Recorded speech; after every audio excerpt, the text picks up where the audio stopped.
My name is Camille, and I'm 34 years old. Yesterday, my younger brother dropped an outrageously disrespectful demand into our family group chat. He blatantly wrote that I shouldn't show up to the family backyard barbecue this weekend because his new wife said my presence would stink up the entire party. Right after the message went out, my parents instantly chimed in with supportive likes. Ouch. I stared at my screen and simply replied with 2 words, "Got it." However, the very next morning, when my brother and his wife walked head-high into my downtown corporate headquarters and saw me sitting calmly behind a massive executive desk, she let out a piercing scream of pure shock. That was the moment they finally realized who they were dealing with. Let's step back to last night. Inside a high-rise luxury penthouse in downtown Atlanta, the soft glow of a smartphone screen lit up a dark mahogany dining table. I was standing in front of floor-to-ceiling windows in a tailored Tom Ford suit, looking out over the city's endless, glittering skyline. The crisp feel of the premium fabric rested comfortably against my skin. I picked up my vibrating phone and opened the notification. It was the family group chat. My younger brother, Brandon, had just followed up his ridiculous request about the barbecue with another message. He wrote that his wife, Ashley, was hosting her high society friends from the country club this Saturday, so they couldn't have a garbage collector wandering around the yard. He emphasized that my presence would be a total disaster for the image of his high-end restaurant brand. I stared down at those words, feeling a familiar tightness in my chest, but that feeling quickly hardened into a cold, unbreakable resolve. Brandon is 30 years old, yet he still lives in a delusional bubble, convinced he's the most successful person in our bloodline. His new bride, Ashley, is a woman desperate to climb into the local elite social scene. She comes from a family that cares far more about designer logos than actual bank balances. From day one, she decided my career was a disgrace to the family, simply because my company, Apex Facility Solutions, specializes in commercial waste management, sanitation logistics, and corporate asset liquidation.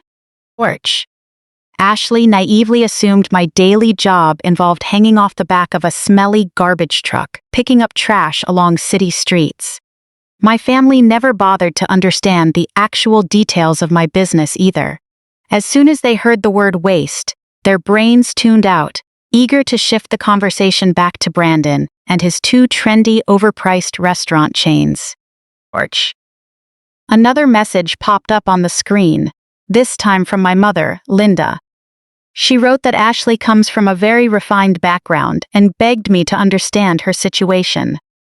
She said they couldn't have me showing up in dirty work boots, smelling like a landfill, claiming it would completely ruin the elegance of the afternoon.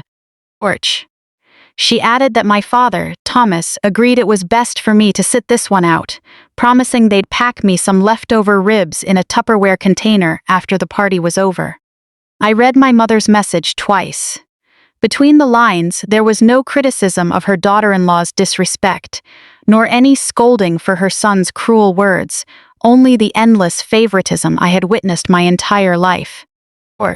Growing up, if Brandon broke a window, I was the one who got yelled at for leaving the baseball outside.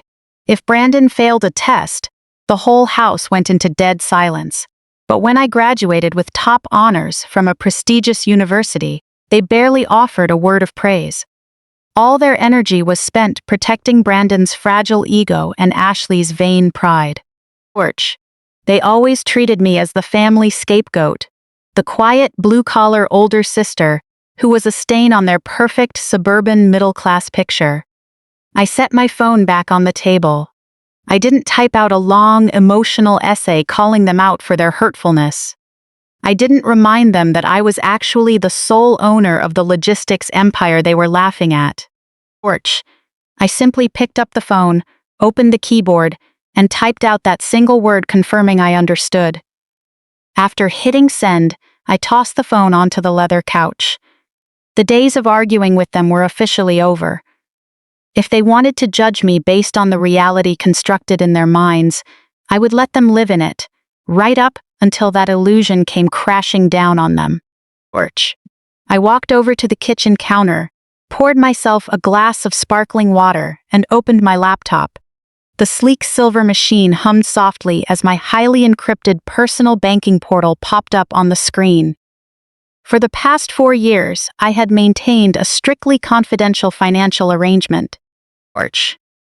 When my father lost his middle management job during a corporate restructuring, he and my mother refused to scale back their lavish lifestyle, leaving their upscale suburban home on the brink of foreclosure. They had begged Brandon for help through tears, but Brandon excused himself, claiming all his capital was tied up in his restaurant expansion. I was the one who stepped in to handle it. Orch. I set up an anonymous corporate trust fund, programmed to transfer $6,000 directly to their mortgage lender on the 1st of every month.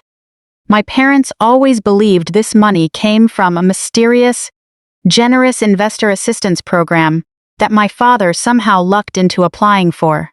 Orch. They never suspected that the daughter they mocked daily was the very person keeping a roof over their heads.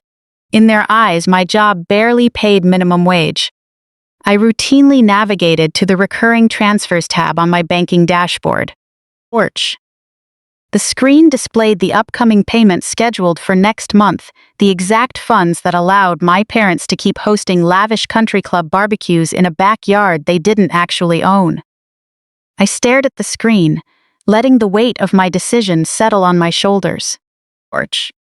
For years I had rationalized this secret financial lifeline, telling myself that they were still my parents and deserved a comfortable retirement, even when they couldn't offer me basic affection.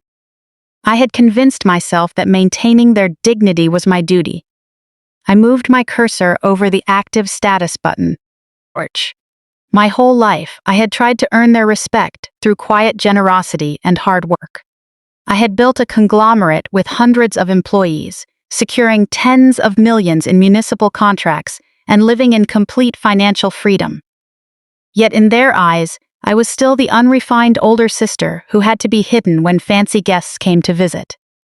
They wanted to pretend I didn't exist. Orch. Now, I was finally going to give them their wish. With one click, I disabled the automatic transfer. A confirmation prompt appeared on the screen, asking if I was sure I wanted to permanently cancel the recurring payment. I clicked confirm. The account status instantly flipped to inactive. Next month, when the bank attempted to collect their mortgage payment, the well would be dry. Orch. They had asked me to stay away from their house. Now, they were going to lose it entirely. After the confirmation banner disappeared, I stood at the counter for another minute. Canceling this payment wasn't about petty revenge disguised as generosity. It was the end of a 4-year agreement that had taught my parents all the wrong lessons. Orch. Every time I bailed them out unconditionally, it reinforced their belief that comfort would just magically appear. And every time I shielded them from reality, Brandon learned that someone would always be there to clean up his messes. I closed the banking portal and muted the family group chat for the weekend. The screen went still. Orch. No more mocking emojis, no more snide remarks about work boots, and no more conditional invitations that could be revoked whenever Ashley felt like pleasing her high society crowd. That silence felt far cleaner than any apology they might offer once they eventually realized what I was actually worth. Before closing my laptop, I checked tomorrow's schedule. Orch. At the top of the calendar was a high-stakes, private closed-door meeting arranged by my mergers and acquisitions department. Over the years, I had approved dozens of distressed asset acquisition reviews, so the entry itself looked routine. But what made this meeting unique was the name attached to it. I didn't need to practice what to say. The irrefutable documentation would speak for me. Orch. I poured the rest of my water into the sink, turned off the kitchen lights, and walked toward my bedroom without checking the group chat again. For the first time, I wasn't going to lie awake, wondering how to make them understand. They had built their prejudices effortlessly without asking a single real question. Tomorrow, they would face the cold facts. they had tried so hard to ignore. Porch. Across town in a sprawling affluent suburban neighborhood, my brother Brandon was waking up to a completely different reality. Over the past 3 years, Brandon had carefully constructed an image of a culinary genius. His restaurant group consisted of 2 extravagantly decorated, trendy spots designed to project an illusion of booming success. Porch. He drove a leased Porsche, wore custom suits, and made sure everyone in his social circle saw him as a self-made mogul. But that flashy exterior was cracking, and the foundation beneath it was completely hollow. His restaurants were not only losing money, but they were also just weeks away from total liquidation. Porch. Brandon had prioritized appearance over operations, pouring money into marble countertops, exotic lighting, and expensive influencer marketing campaigns, while ignoring baseline operational costs.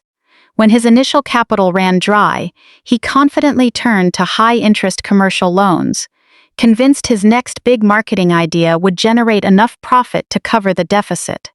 Porch. That idea never panned out. He had missed payments on his primary commercial loan for 3 consecutive months. Default notices were no longer a distant threat. They were a daily reality closing in on him. A suffocating anxiety was eating away at him, even as he hid it behind a mask of arrogant confidence.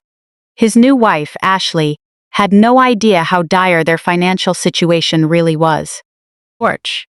Her daily routine revolved around planning costly social events and buying designer clothes, fully believing Brandon's platinum cards had no limit. She thought she had married a tycoon, and Brandon was far too proud to admit they were standing on the edge of a cliff. Porch. That morning, while Ashley drank freshly ground coffee in their spacious kitchen, Brandon was finally forced to give her a heavily sugar-coated version of the truth. Pacing back and forth across the imported hardwood floors, he ran his fingers through his meticulously styled hair, attempting to frame his disastrous failure as a minor administrative hiccup. Porch. He told her that their primary lender had unexpectedly sold off their debt package, causing a brief temporary cash flow issue. Ashley nearly dropped her mug, panic flashing across her face. She immediately shrilly questioned if this would affect their upcoming backyard barbecue, an event she had spent thousands catering just to show off to her country club peers. Porch. Brandon quickly reassured her that the party was on. He swore he had secured a game-changing meeting that would fix everything, explaining that a massive corporation called Apex Facility Solutions had recently bought out their distressed debt from the original bank.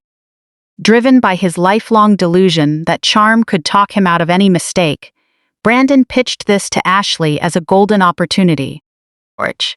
He spun a narrative about how he would march into Apex headquarters and charm the executives into restructuring all his debt. In Brandon's mind, the CEO of a waste management and logistics firm was bound to be an old-school, tired executive in a traditional suit, someone easily won over by an energetic young restaurateur. Porch. He confidently told Ashley that these old-fashioned executives loved nothing more than a firm handshake and a compelling pitch.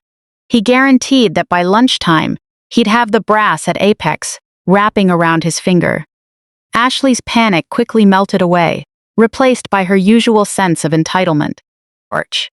She showered Brandon with praise for his sharp business mind, completely glossing over the terrifying fact that a commercial waste management company now owned everything they had. She decided to join him for the meeting, convinced her presence and sophistication would help lock in the deal. Porch. She rushed upstairs to her walk-in closet, determined to pick out an outfit that would impress the wealthy executives. She chose a tailored white designer dress, paired with her most expensive jewelry, treating a desperate debt negotiation like a high society gala. Brandon put on his finest navy suit, adjusted his silk tie, and practiced his winning smile in the mirror. Porch. Drowning in debt and facing total financial ruin, their only priority was maintaining the appearance of elite status. On the drive to downtown Atlanta, the car was filled with their usual shallow chatter. Reclined in the leather seats of Brandon's leased sports car, they didn't discuss actual financial strategy or repayment plans. Instead, they bickered about how they would spend the money after restructuring the debt. Brandon bragged about opening a third location, while Ashley calculated how quickly she could upgrade her luxury SUV. As they navigated through morning traffic, the gleaming glass and steel skyscrapers of the financial district towered over them. They pulled into the underground garage of Apex Facility Solutions headquarters, a modern architectural masterpiece that commanded respect. The building's stunning glass and steel facade pierced the morning sky. Brandon tossed his keys to the uniformed valet attendant with practiced arrogance, handing over an extravagant tip he couldn't afford just to maintain his wealthy persona. They swept through the revolving glass doors into a vast, sunlit lobby. Their footsteps echoed off polished marble floors as they passed soaring water features and modern art installations. The sheer scale of Apex headquarters was intimidating, but Brandon and Ashley were far too absorbed in their illusions to notice. They checked in at the security desk, gave their names, and were directed toward the private executive elevators. Inside the quiet glass elevator, Brandon pressed the top floor button. As the lift smoothly ascended, revealing a breathtaking view of the city below, their conversation drifted back to a familiar, mean-spirited topic. Looking down at the sprawling cityscape where cars shrank to tiny specks, Ashley let out a condescending laugh. Smoothing out invisible wrinkles on her designer dress, she leaned against the glass and told Brandon what a relief it was that I wouldn't be at the weekend barbecue. She scoffed, imagining me showing up in dirty work boots smelling of industrial waste, claiming my presence alone would embarrass her in front of her high society friends. Brandon chuckled, adjusting the heavy, expensive watch on his wrist. He chimed in, mocking my dedication to what he considered a trashy blue-collar job. He even joked that if the garbage girl ever set foot inside a building like this, she'd probably have a heart attack on the spot. He mocked that I wouldn't even know how to use the fancy coffee machines in the lobby, let alone comprehend the high-level business negotiation he was about to handle. Standing side by side in the rising elevator, wrapped in their shared arrogance, they felt untouchable. They even joked that once the debt restructuring went through, Brandon might ask Apex executives if there were any entry-level janitorial jobs available for his poor sister. The audacity of their conversation was astonishing, but it was how they had operated for years. They felt superior and invincible, completely oblivious that every floor passed was bringing them closer to the very person they were ridiculing. As the elevator approached the executive penthouse, it slowed, numbers ticking upward like a countdown. Brandon gave Ashley one last reassuring smile, promising the meeting would be a breeze. He told her to follow his lead, keep smiling, and watch him work his magic on whoever was behind the big desk. The elevator chimed softly, announcing their arrival at the top floor. The doors slid open silently to reveal a flawless, ultra-quiet reception area defined by minimalist corporate luxury. Brandon took a deep breath, puffed out his chest, and stepped forward, ready to charm his way out of ruin, completely unaware of the reality waiting behind the double mahogany doors. Behind a sleek marble desk, an executive assistant didn't even look up from his monitor at first. Dressed in a sharp, dark suit, his composed demeanor fit the quiet atmosphere of the executive floor perfectly. Brandon strode across the polished floor with Ashley close behind. He cleared his throat loudly to announce his arrival, exuding the false confidence of a man who believed he ran the world. The assistant finally looked up, his expression polite but entirely unreadable. Brandon flashed his well-rehearsed salesman's smile, announcing himself as the CEO of Brandon Restaurant Group. He stated he had an appointment with the president of Apex Facility Solutions to discuss a minor financial adjustment. The assistant nodded, checked his screen, and gestured toward the massive double mahogany doors at the end of the hallway, informing them to go straight in as the CEO had been expecting them all morning. Brandon adjusted his silk tie one last time, feeling a surge of adrenaline. He glanced back at Ashley and gave her a reassuring wink, fully convinced this would be the easiest negotiation of his life. He reached out and grasped the cold brass handle of the double doors. The doors swung open silently into a breathtakingly spacious office that felt more like a modern art gallery than a corporate workspace. Floor-to-ceiling windows wrapped around the back wall, offering an unobstructed view of the Atlanta skyline as morning sunlight cast long shadows across the immaculate hardwood floors. In the center of the vast room sat a massive glass desk. Behind it, a high-backed leather chair was turned toward the window, hiding the occupant from view except for the top of the dark leather headrest. Brandon stepped onto the plush carpet, squaring his shoulders to command the room. Ashley followed closely, admiring the expensive artwork and custom furniture before taking her place by his side, ready to play the supportive wife. Without waiting for the chair to turn, Brandon launched into his rehearsed pitch in his booming voice. Reintroducing himself, he rattled on about how excited he was to build a mutually beneficial partnership between two great companies. He tossed around buzzwords like corporate synergy and temporary liquidity adjustments, completely unaware of the trap he had just walked into. The leather chair slowly pivoted around. An absolute, suffocating silence gripped the room. Brandon froze mid-sentence, the words dying in his throat as his practiced smile shattered into pure, unadulterated shock. He stopped so abruptly, he nearly lost his footing. Ashley, who had been admiring a modern sculpture near the door, turned to see why her husband had gone silent. The moment her eyes landed on the woman sitting behind the massive glass desk, her reaction was visceral.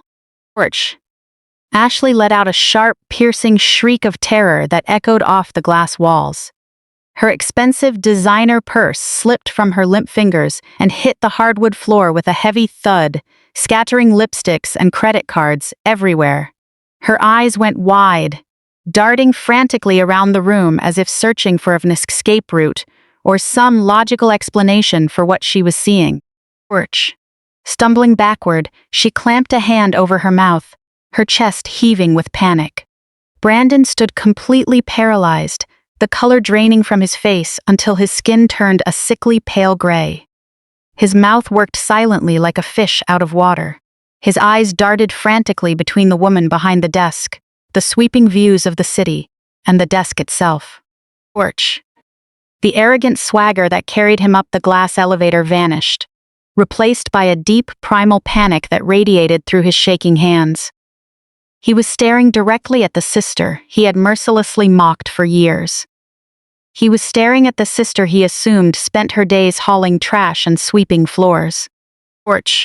He was staring at the woman he had just banned from his social gathering because she wasn't refined enough to mingle with his elite peers, and now she sat behind the desk of a corporate powerhouse capable of dismantling his entire existence in the blink of an eye.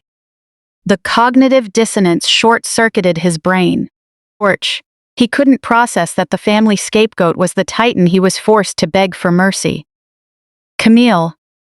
Brandon finally stammered out, his voice weak and trembling. He took a hesitant step back, glancing nervously toward the closed mahogany doors as if considering whether to run. "What are you doing sitting there?" he asked, his tone dripping with desperate denial. "Did you sneak in here to clean the office before the boss showed up? You shouldn't be sitting in that chair, Camille. You're going to get into huge trouble. You'll lose your job." He was frantically trying to shove reality back into a narrative he could understand. If his sister was just a rogue cleaner sitting in the boss's chair for fun, his world would still make sense. If this was just an absurd joke, his fragile worldview remained intact. But the cold reality settled over him, shattering his last remaining illusion. Ashley, still recovering from her scream, clung just as desperately to her invented narrative.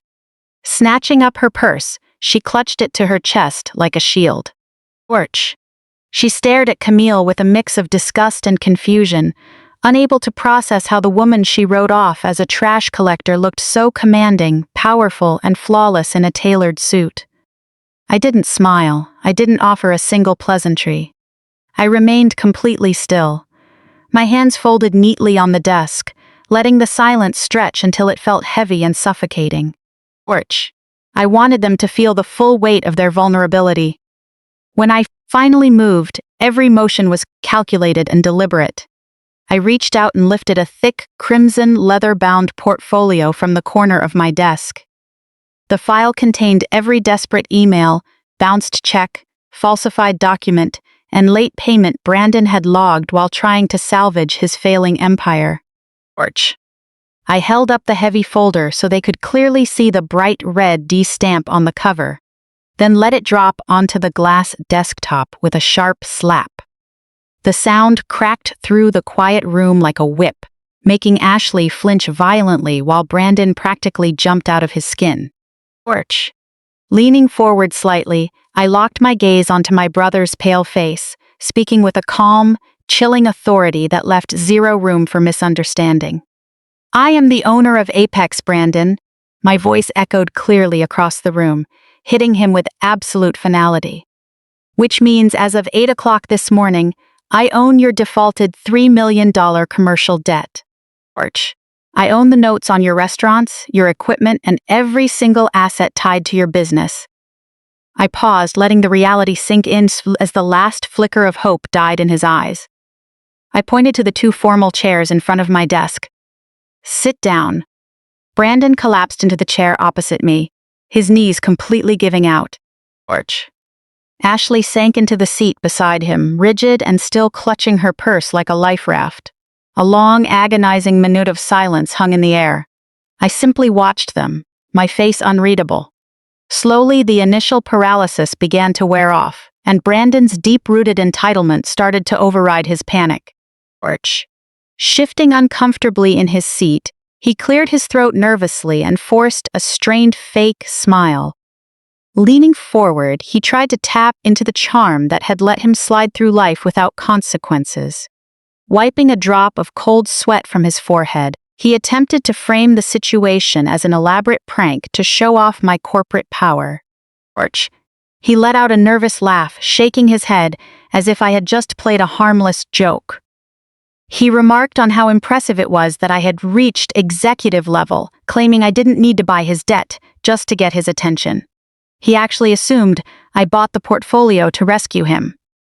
Leaning back, he casually suggested we could tear up the default notices because family always takes care of family. Orch. Ashley visibly sat up straight, the fear in her eyes replaced by indignant outrage. Glancing around the penthouse office at the high-end artwork, her greed quickly eclipsed her panic. Crossing her arms over her white designer dress, she scoffed. She told me it was incredibly selfish to keep this kind of wealth hidden while letting my own brother struggle. Orch. Ashley demanded that I clear the debt immediately, claiming that as his sister I was obligated to support his business. She even boldly suggested I invest another $1 million to fund their third restaurant location. I didn't blink, nor did I raise my voice. I simply reached out and opened the heavy red file sitting on the desk, the rustle of the thick pages loud in the quiet room. Orch. Looking down at the first page, I ignored Ashley entirely and focused my icy gaze back on Brandon. I informed him that he completely misunderstood the purpose of this meeting. I wasn't a bank, and I certainly wasn't his safety net. I was here to collect. Brandon's forced smile faltered, though he still tried to cling to his bravado. Orch. He told me to stop playing games, reminding me he was the CEO of an expanding restaurant group. He insisted his locations were profitable and that he was merely facing a temporary liquidity bump due to aggressive expansion. I flipped to the next page, reading the figures aloud with surgical, clinical precision. I listed his 3 consecutive months of unpaid commercial rent. Orch. I read off the exact debts owed to meat and produce suppliers, noting that 4 local vendors had already filed breach of contract lawsuits. I detailed his unpaid payroll taxes and the predatory, high-interest bridge loans he took out just to keep the doors open last quarter. Brandon's face drained of color once again. His bravado crumbled dollar by dollar as I systematically tore apart his illusion of success. But I wasn't finished. I flipped to a tab, marked with a yellow sticky note, and looked straight at Ashley, whose smug expression was beginning to unravel. I pointed out that temporary liquidity issues stem from market fluctuations, not gross financial mismanagement and blatant embezzlement. Brandon gasped, gripping the arms of his chair, but I didn't give him a chance to interrupt. I read directly from the forensic accounting audit compiled by my team. I detailed unauthorized wire transfers made straight from the restaurant's operating budget directly into Ashley's personal checking account, reading off the exact dates and amounts. $12,000 transferred on the exact day Ashley signed the lease for her luxury SUV. $15,000 wired to cover initiation fees at her exclusive country club, and $8,000 diverted from employee payroll funds to cover designer clothing and a getaway to Miami. I looked up from the documents, my eyes locking onto my brother, with absolute disgust. I told him he had effectively stolen hard-earned money from his kitchen staff and suppliers who trusted him, all so his wife could play pretend as a wealthy socialite. Ashley's face turned beet red, losing all composure. She started shouting, claiming those transfers were legitimate business expenses and marketing investments for the restaurant brand. She shrieked, asking how I got those bank records and accusing me of illegal wiretapping and theft. I calmly reminded them that acquiring defaulted commercial debt legally grants the right to conduct a full forensic audit of the defaulting entity. I casually informed Ashley that using company funds to buy designer shoes and boasting about them on social media definitely did not meet the federal legal definition of a marketing expense. Brandon was shaking uncontrollably now. The terrifying reality of his situation finally pierced through the shield of entitlement he had worn his entire life. He knew better than anyone what those unauthorized transfers meant under the law. He looked at me with wide, terrified eyes, his breathing short and shallow. Swallowing hard, his voice dropped to a desperate, trembling whisper. He asked me what I planned to do. He begged me to remember that we were blood, pleading with me not to ruin his life over a few careless mistakes. I slowly closed the red binder. From my side of the desk, I opened a sleek black leather sleeve and pulled out a fresh, crisp legal document. I slid the paper across the glass surface until it stopped right in front of Brandon. I placed an expensive silver pen beside it. Looking at my brother, I stripped away any pretense of family connections, addressing him strictly as a corporate adversary. I told him the financial violations recorded in the red binder constituted serious corporate fraud and embezzlement. I informed him that if I handed those files over to federal authorities, he would be looking at direct prison time. Ashley gasped loudly as the terrifying reality of her complicity hit her like a sledgehammer. I leaned forward, resting my forearms on the desk, and delivered my ultimatum with chilling clarity. I stated that I wouldn't call the police, nor would I hand the forensic audit over to the authorities. I would absorb the $3 million in debt and settle the pending lawsuits so those innocent employees wouldn't lose their livelihoods. In exchange, Brandon would pay a price far heavier than money. I pointed to the paper in front of him. I told him the document was an equity transfer agreement, stipulating that he must completely surrender all ownership of his company. To avoid prison and total ruin, Brandon had to sign over 100% of the ownership, control, and intellectual property of the Brandon Restaurant Group to Apex Facility Solutions. He had to surrender his title, his business, and every asset tied to the chain immediately. He would walk out of my office with nothing. Brandon stared at the paper, a single tear slipping down his cheek. The crushing weight of his failure broke him entirely. He opened his mouth to beg for another chance, but the cold resolve in my eyes silenced him instantly. He was trapped in a dark nightmare of his own making, with absolutely no way out. Brandon stared at the transfer agreement as if refusing to touch it might change the text. His name was printed at the top, right next to the legal name of the restaurant group he had used to project his success for 3 years. Below it were clear legal terms, leaving no room for misunderstanding. The document specified that 100% of owner equity, managerial control, intellectual property, operating accounts, licenses, equipment, vendor contracts, and residual commercial rights were to be transferred to Apex Facility Solutions. Ashley leaned over the desk to read the first page. With every line, her face tightened. When her eyes hit the signature block, she straightened up abruptly and shoved the paper back toward me. She shrieked that Brandon wasn't signing a thing. Her tone rapidly shifted from outrage to pure fury. She insisted the restaurants belonged to them, not to some trash company, accusing me of using a family dispute to steal a valuable brand. I left the agreement right where it was. I glanced at the silver watch on my wrist, then at the direct extension for Daniel, my chief legal counsel, on my desk phone. I explained calmly that nobody was forcing Brandon to sign. He had 2 choices under the law. First, he could surrender his equity as part of a negotiated settlement, preserving payroll for his workers, protecting vendors, and preventing an immediate shutdown of the operations. Second, Apex could execute every creditor remedy permitted under the loan documents. What did that mean? An immediate freeze on operating accounts, seizure of encumbered equipment, notice to landlords and counterparties, and the start of asset attachment proceedings. Meanwhile, the forensic accounting report documenting the misappropriation would be turned over to our legal team for review of potential criminal offenses. Ashley let out a sharp sneer, calling it extortion. Without raising my voice, I corrected her.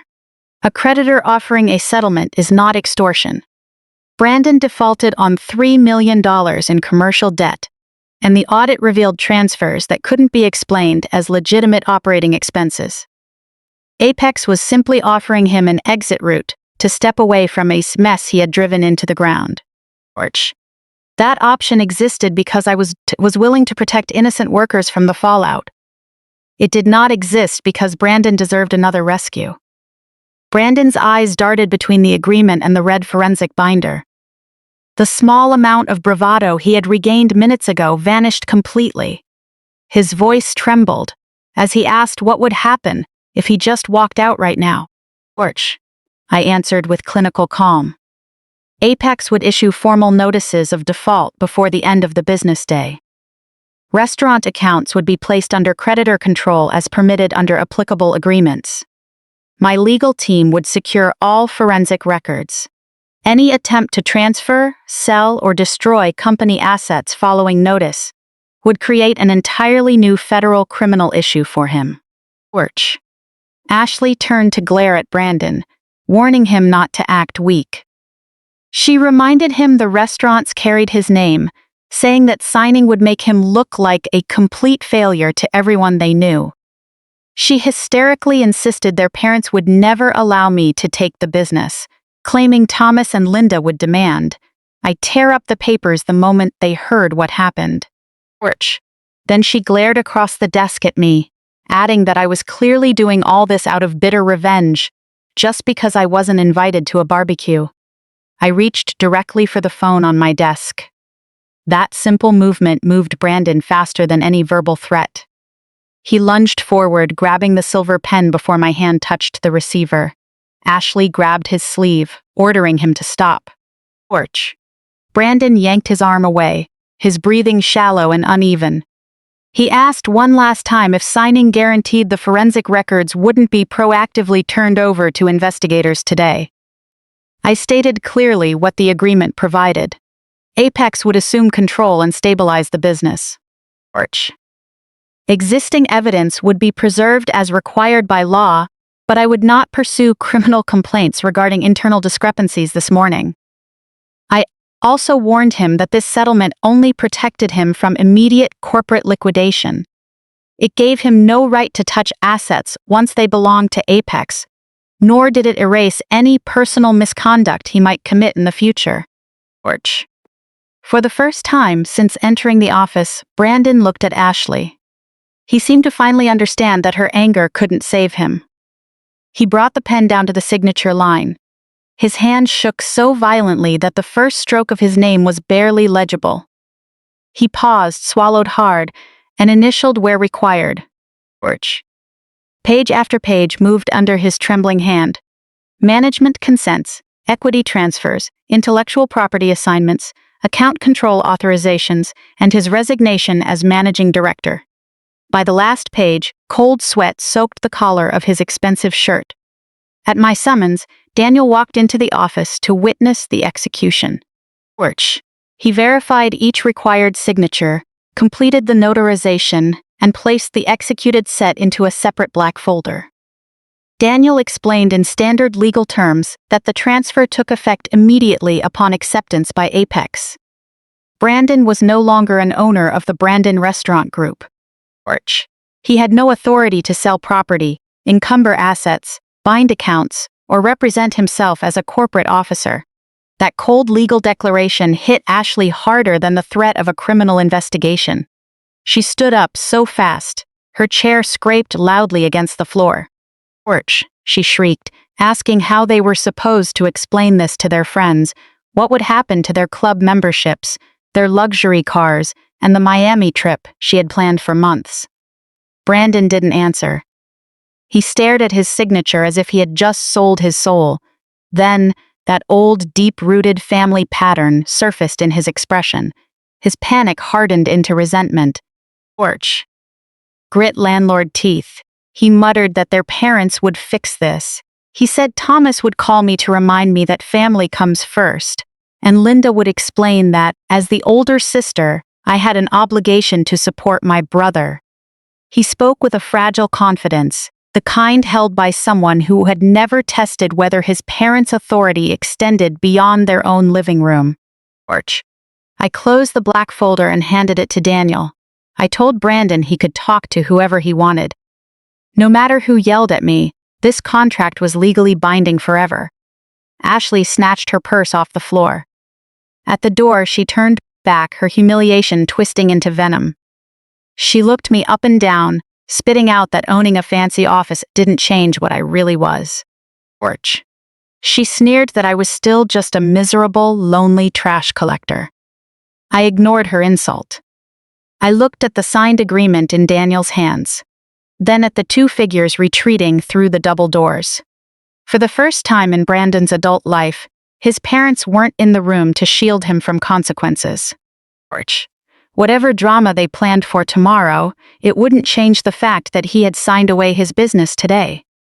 Brandon and Ashley stumbled out of the executive suite, pale as ghosts. I sat behind my desk, watching them leave without a word.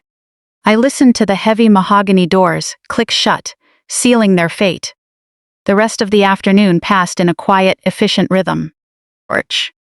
I processed all the legal paperwork to formally transfer the restaurant group's assets into the Apex portfolio.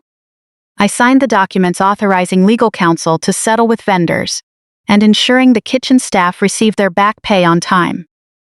That night, I slept deeply, feeling a rare sense of total closure. I knew the storm was far from over. Brandon was a total coward who always hid behind our parents whenever consequences caught up with him. In 30 years, he had never faced real accountability. I knew he would run to our parents, spinning a story that framed himself as the victim. Sure enough, the expected pushback arrived right on schedule the next morning.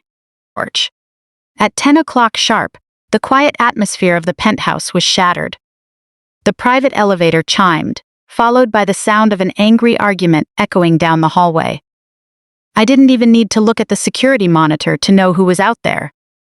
My assistant, David, quickly stood up from his marble desk, trying to intercept the two people charging toward the suite.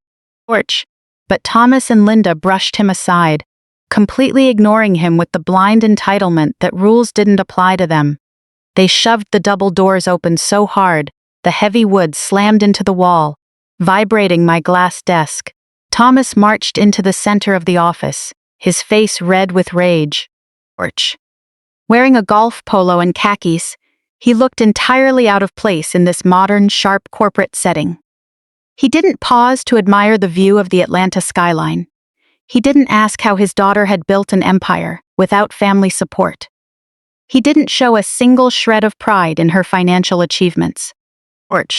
Instead, he walked straight to my desk, pointing a trembling finger at my face, and began to yell.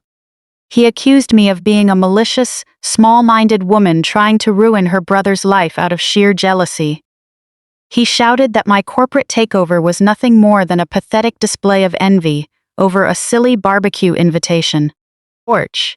He called me heartless, claiming I was using my wealth to bully a young entrepreneur. Linda stepped out from behind her husband, clutching her designer bag, looking at me with deep disappointment. She spoke to her 34-year-old daughter as if scolding a toddler who had broken a vase. Linda ordered me to call my legal team immediately to void the fraudulent contracts forced upon poor Brandon under extreme duress. She brazenly claimed family shouldn't ruin each other over minor grudges, adding that Brandon had cried all night because of his sister's cruel actions. Then, Linda took her delusion to a shocking new level. She demanded that I wire $2 million directly into Brandon's commercial account before the end of the day. She called it a necessary gesture of goodwill to fund Brandon's new business venture. With that, Linda crossed her arms and nodded, as if she had just offered a reasonable solution. I leaned back comfortably in my leather chair, letting their absurd arrogance play out like a farce. It was a textbook case of generational gaslighting. They were standing in the heart of my business empire, surrounded by physical proof of my success. Yet they still treated me like a rebellious teenager who needed discipline. They didn't care that Brandon had ruined his business through incompetence, nor did they care that he embezzled money from his hardworking staff to fund his wife's fake luxury lifestyle. All they cared about was protecting their golden child from the consequences he deserved. They expected me to absorb all the losses and pay a $2 million premium for the privilege of fixing his mistakes. I didn't raise my voice to drown out their shouting. I didn't defend my legal actions or try to explain the complex legal nature of distressed debt acquisitions to people who refused to listen. I knew explaining facts to those committed to an illusion was a waste of time. I simply looked at my parents with a cold, detached expression. In a quiet but firm voice, I informed them that the contracts were legally binding and already processed by regulatory authorities. I told them Brandon's restaurant group now belonged entirely to Apex, and the previous management structure was permanently dissolved. I stated firmly that there would be no voided contracts, no tearful apologies, and absolutely no $2 million bailout for a man who couldn't manage a basic payroll and had committed fraud. Thomas slammed his hand down on the glass desk, his gold wedding ring making a sharp clatter against the surface.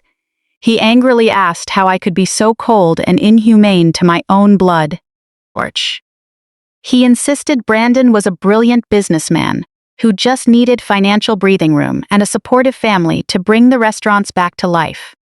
He accused me of being a ruthless predator who swooped in to steal a business on the verge of success. I let out a short, mirthless laugh, cutting my father off. My parents' blind bias had reached the point of comedy. They had spent decades shielding Brandon from every failure, and now they stood in my office asking me to keep doing the same. I leaned forward, resting my forearms on the cool glass, my gaze fixed on my father. The fleeting amusement left my face, replaced by a deadly seriousness that chilled the room. I asked them a simple question. Keeping my eyes locked on Thomas, I asked, did Brandon ever explain how he secured that final round of commercial loans when his credit was ruined and his assets were exhausted? Thomas and Linda froze. The self-righteous anger drained from their faces, replaced by unsettling confusion. The absolute certainty in my voice hinted at a devastating truth they hadn't anticipated. Orch. They looked at each other nervously, shifting in place before turning back to me. Their angry shouting was replaced by a heavy, suffocating silence. The office grew quiet as they waited for an answer they weren't prepared to hear. Their golden child had hidden a disastrous secret from them, and the truth I was about to reveal left them completely paralyzed. Orch. I let the silence hang for a few seconds before opening a thin gray folder I had kept separate from Brandon's restaurant files. Thomas watched my hand reach for the folder, trying to summon his anger again, but the uncertainty on his face changed the atmosphere in the room. Linda clutched her purse tightly, asking what new lies I was trying to invent. Orch. I slid the first document across the glass desk toward them.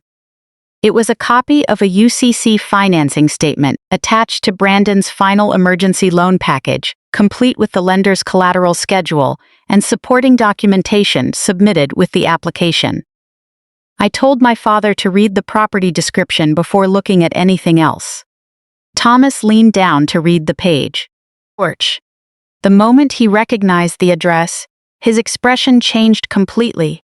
It was the address of the suburban home where he and Linda had lived for 30 years, with the parcel number clearly printed below, followed by a detailed description of the house, land, and assets the lender could seize in the event of a default. Orch. He looked up sharply, his voice trembling as he said it was a mistake because he had never put the house up as collateral for Brandon's business.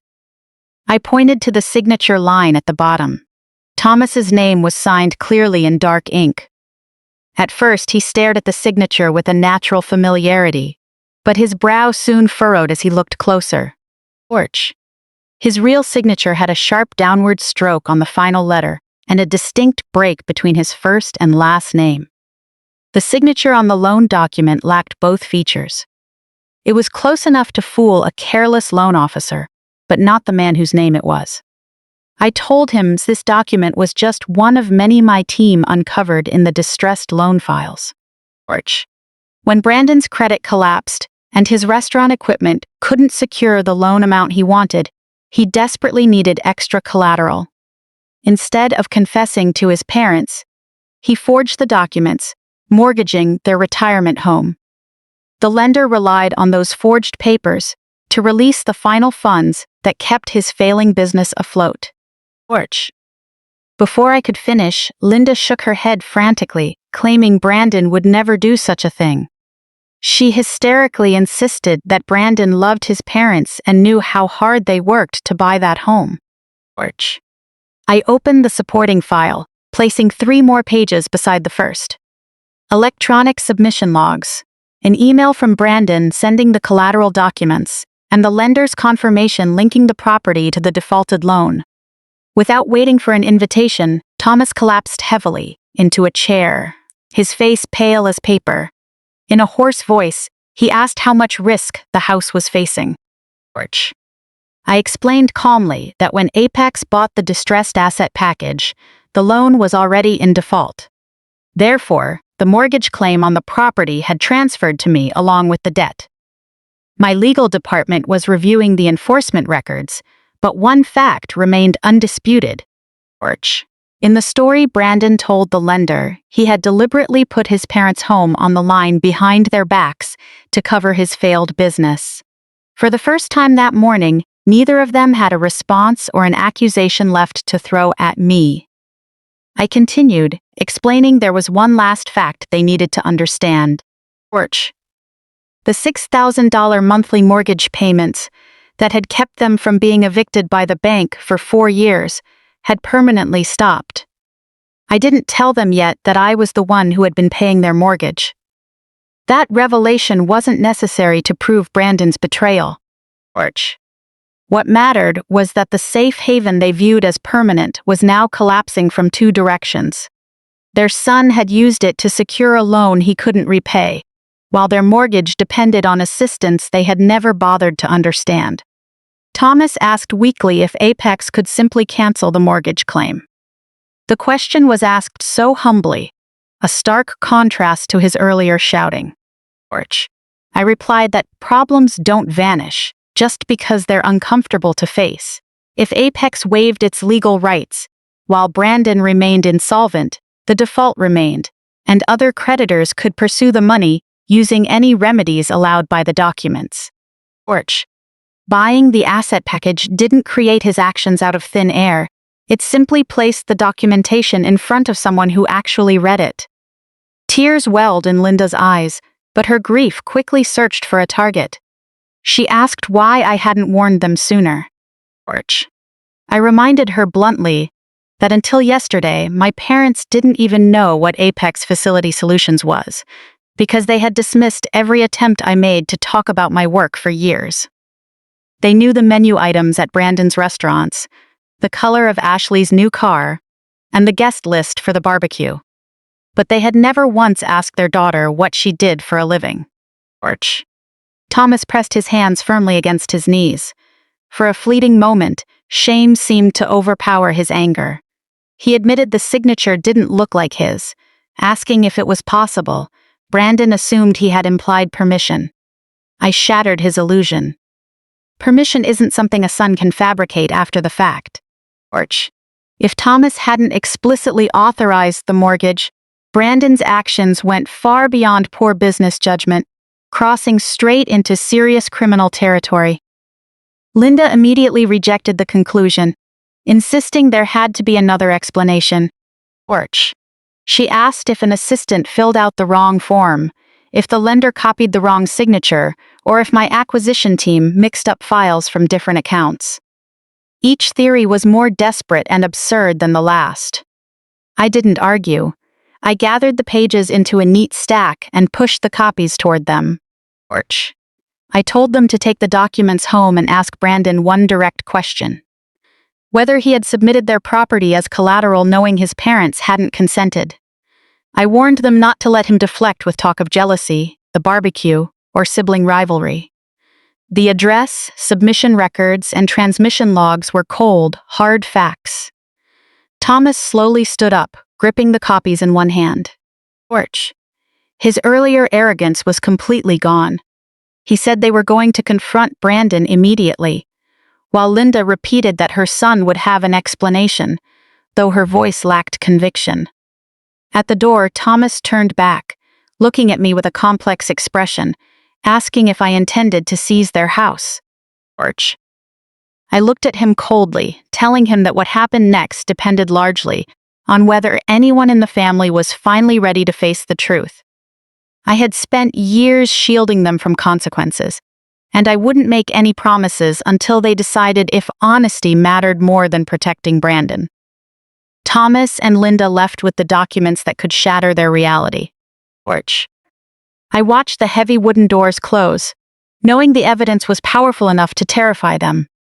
Whether that fear could break 30 years of favoritism was another matter entirely. The answer came before the end of the day. Thomas and Linda did confront Brandon, but they failed to push the core question I gave them. Brandon cried, denied everything, made excuses, and eventually gave them the version of events they wanted to hear. He claimed the mortgage documents were part of a harmless refinancing strategy that I had deliberately twisted. He said I bought his debt purely out of spite over the barbecue invitation, wanting to punish the entire family. By dinner time, the forged signature was somehow reframed as proof of my cruelty rather than evidence of Brandon's fraud. The speed of that reversal was astonishing. That evening, Thomas called 2 relatives, declaring that I had become extremely dangerous. He described a routine corporate acquisition as a personal vendetta carried out by an unhinged woman. Linda called an aunt, sobbing uncontrollably, saying she feared her daughter was trying to throw the family onto the street. Neither parent mentioned the email showing Brandon had transmitted the collateral documents, nor did they mention Thomas admitting the signature looked wrong. Ashley spread the story beyond the family, spreading rumors to her friends at the country club that I used technical terms in a loan agreement to steal the hard work of a struggling young entrepreneur. In her version, Brandon was a business prodigy facing a minor setback, while I was a bitter sister using a conglomerate as a weapon against her own family. Torch. Ashley even added fabricated details to make the gossip more believable. She claimed I screamed like a maniac in my office, threatened the family, and gloated about taking my parents' house. Brandon played the victim with equal discipline. Torch. He told former employees and local investors that Apex had ambushed him during a routine restructuring meeting, concealing the unpaid vendors, diverted payroll, and every personal transfer uncovered by the audit. Whenever someone asked why his sister would target him, he repeated the same line. She was always jealous of my success. Torch. Within 48 hours, the smear campaign built an entirely false narrative. Distant relatives spread the story without calling me to verify the facts. My parents' friends offered sympathy for having such an unstable daughter. One aunt even suggested documenting my behavior in case they needed a restraining order later, while another relative wrote online that money had corrupted me. Torch. People who had never cared to learn my company's name were now speaking with total conviction about how I abused my power. By Thursday evening, I realized the scale of the campaign. Arriving back at my penthouse, my phone vibrated constantly on the counter. The messages were from my cousin Michelle, one of the few relatives outside the family dynamic. Torch. Michelle didn't comment. She simply sent screenshot after screenshot, over a dozen in total. Linda wrote long paragraphs describing me as emotionally unstable.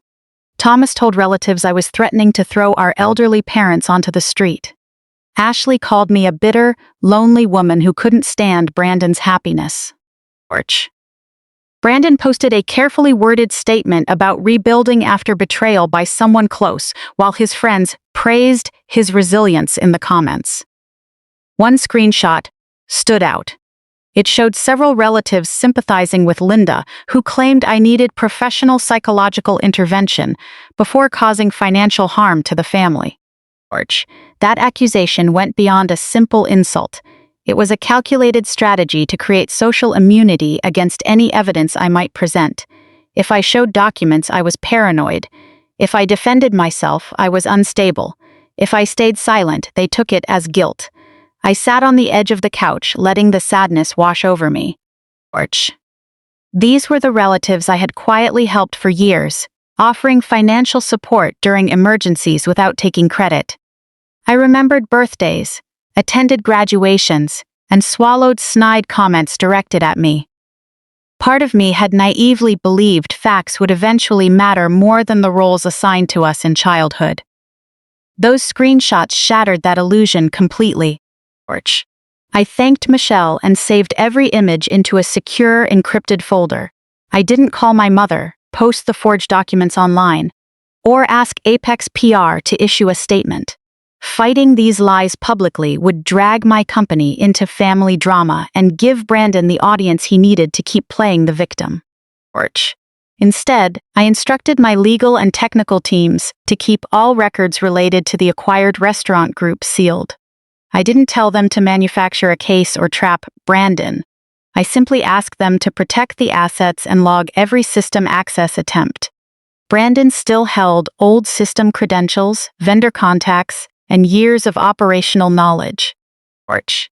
A disciplined former owner would have surrendered those materials and walked away after signing an agreement. But my brother didn't understand the concept of discipline. The more sympathy Brandon received, the more dangerous his confidence became. His entire life had taught him that consequences were temporary obstacles someone else would fix. Torch. Now he had lost his title, his income, and the public symbols of success he valued most. Ashley was demanding a luxurious lifestyle, while his parents kept reassuring him that he was the victim. That pressure wasn't going to make him cautious. It was going to make him reckless. I looked at the final screenshot and locked my phone. Torch. The choice before me was clear: spend the weekend refuting malicious lies one by one, or step back and let Brandon expose himself through his own decisions. I chose absolute patience. If he accepted his failure, the conflict would end with a ruined business and a family that no longer spoke to me, an outcome I was prepared to accept. However, if he attempted to divert funds, hide records, or sell assets that no longer belonged to him legally, the evidence would be objective, and the consequences would fall entirely on him. For the first time in my life, I felt no obligation to prevent the impending disaster. I poured a glass of water, turned off my phone, and looked out at the Atlanta skyline. My family was spinning a malicious tale about me, but I suspected Brandon was about to create the very evidence that would tear it apart. I would wait patiently, knowing Brandon's greed would soon force his hand. On the other side of town, inside the heavily mortgaged suburban home that no longer belonged to them legally, Brandon and Ashley were spiraling into a toxic mix of panic and rage. They sat in the lavish living room, surrounded by expensive furniture they could no longer afford. The smear campaign launched with his parents had saved their social reputation, but it did nothing to fix their immediate financial crisis. Brandon paced nervously, clutching his phone until his knuckles turned white.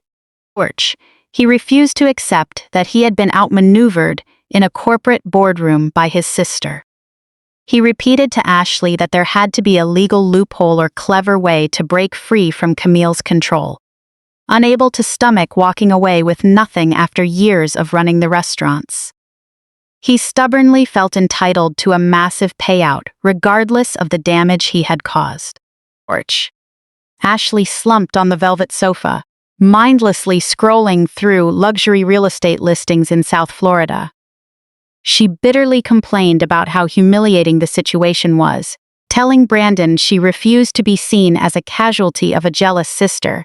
She ordered him to find cash immediately to maintain their lifestyle, reminding him they were destined for greatness and couldn't be poor. Brandon stopped pacing and stared out the large window, his mind racing as he ran through every shady contact he had made in the restaurant industry. Suddenly, a thought struck him. He turned to Ashley, his eyes wide as a dangerous but tempting idea took shape. One that could solve their problems and bring in a massive payday. He explained that even though he'd signed the equity transfer surrendering full ownership of the restaurant group to Apex, he hadn't physically handed over access to the legacy bank accounts and software systems. He still held master admin credentials for the servers, proprietary vendor agreements, and most importantly, the highly lucrative commercial liquor licenses, registered under a separate subsidiary. Brandon told Ashley that while Camille had the signed debt assignment on paper, she hadn't swapped the digital locks on his daily operations yet. Getting downtown liquor licenses was notoriously difficult, making them immensely valuable to out-of-state buyers wanting to bypass lengthy zoning boards. If he could find a deep-pocketed buyer who didn't ask questions, he could liquidate those specific assets before Camille's legal team formally audited the subsidiary accounts. It was a blatant breach of the transfer agreement and flat-out illegal. Yet Brandon easily rationalized the felony, convincing himself it was just the severance pay he deserved for building the brand. He told Ashley that since Camille had stolen his life's work, cutting off a prime chunk of the business before the ship went under was completely justified. Brandon hurried into his home office, booted up his laptop, and accessed an encrypted address book to pull up a number for a private equity group in Nevada. The group was notorious for aggressive, rapid moves, specializing in quiet, distressed acquisitions that often tiptoed along the edges of corporate law. They'd been trying to break into the profitable Atlanta market for years, repeatedly stymied by licensing and supply chains. With his heart racing from the adrenaline of executing the illicit plan, Brandon dialed the Nevada number. He bypassed lower-level assistants, demanding to speak directly with the senior managing partner. When the wealthy executive answered, Brandon launched into his best pitch. Concealing that his company was currently controlled by a logistics conglomerate, he spun the situation as a quiet internal restructuring, offering the Nevada group a turnkey entry into Atlanta's hottest dining scene. Porch. Brandon offered to package all valid liquor licenses, confidential vendor pricing tiers, and the exclusive VIP client database for a flat $800,000. His non-negotiable term: the transaction had to happen immediately, with the funds wired straight into an offshore holding account he'd set up years ago for tax avoidance and other discreet purposes. Porch. The managing partner was skeptical of the rush timeline, but Brandon's fire sale price was too tempting. The downtown liquor licenses alone were worth far more on the open market. After brief, intense negotiations, the Nevada executive agreed, provided the licenses and digital assets were transferred immediately via electronic delivery. Porch. Brandon hung up and let out a loud, triumphant laugh that echoed through the quiet suburban house. He strode back into the living room, scooped Ashley up and spun her around. He excitedly told her they were about to be rich again, and that all their terrifying financial troubles were finally over. Porch. When Brandon explained that an $800,000 wire transfer was heading straight to their secret offshore account, Ashley shrieked with excitement. She instantly abandoned her lingering anxiety, fully embracing the delusion of newfound wealth. Pulling up South Florida real estate listings again, she pointed to a sleek, modern beachfront condo overlooking the ocean in Miami. Porch. She told Brandon that as soon as the wire landed, they could pack their bags and leave Atlanta forever. They'd start fresh in a beautiful, sunny city where no one knew about their catastrophic business failure or the humiliation they'd suffered in Camille's penthouse. Porch. The upcoming weekend barbecue, once a source of intense anxiety and shame, suddenly transformed into a completely different, wonderful event. Ashley excitedly declared that the outdoor gathering would no longer be a high-pressure family dinner filled with fake smiles. Instead, she decided to turn it into a secret victory send-off. Porch. They'd host their wealthy friends, pop expensive champagne, and soak in the quiet joy of escaping the mess. They'd smile warmly at Thomas and Linda, knowing full well they were leaving the older couple behind to face the wrath of Camille's massive legal team alone. Drunk on their own cleverness, they remained fatally blind to their actual reality. Porch. They failed to realize that selling business assets across state lines that they no longer owned constituted severe federal wire fraud. Thinking they'd planned a brilliant escape, they were simply tightening the legal noose. Camille had patiently prepared for them. They thought they were playing the systems, but they were stepping directly into a trap. Porch. Sitting at my desk, a high-priority red alert flashed across my screen. The alert came straight from the cybersecurity division at Apex Facility Solutions. Once I acquired the distressed debt and secured full equity in the Brandon Restaurant Group, I instructed my technical team to integrate the legacy digital infrastructure into Apex's central server. Porch. I expected Brandon might try deleting financial logs or hiding traces of unauthorized transfers. I never imagined he'd be arrogant enough to attempt a major corporate theft right under my nose. My desk phone rang softly. It was Kevin, my chief technology officer. He informed me they were tracking a massive data breach on the legacy servers. Porch. System logs showed an unauthorized session using Brandon's unrevoked master credentials. Kevin explained that someone was logged into the network, systematically downloading highly confidential corporate files. I instructed Kevin to mirror his screen onto my live monitoring dashboard. I watched data traces converge in real time into a clear picture of my brother's desperate plot. Porch. The software showed him accessing the group's most valuable intellectual property. He downloaded proprietary vendor pricing schedules and exclusive client databases, then moved on to digital copies of the highly coveted downtown commercial liquor licenses. I watched the transmission logs coldly. My technical team also flagged suspicious outgoing emails. Orch. Kevin intercepted the communications, routing copies directly to me for review. Clicking through the intercepted messages, I read the active negotiations between Brandon and the Nevada Private Equity Group. The audacity of the scheme was staggering. Brandon explicitly offered to package and sell the liquor licenses and databases for a flat $800,000. Orch. He demanded the Nevada Group wire funds immediately into a private holding account, completely bypassing official corporate books. Kevin asked over the line if the tech team should revoke Brandon's access and freeze the legacy server immediately.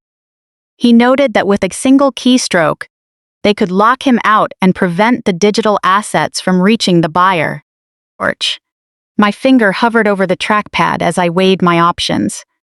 If I stopped Brandon now, I'd protect the assets, but I'd only be stopping an attempted theft.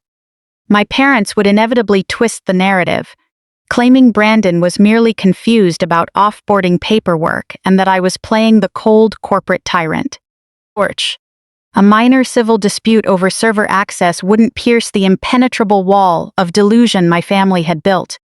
Brandon needed to face an irrefutable, catastrophic consequence, a blow so severe that no amount of parental manipulation could save him.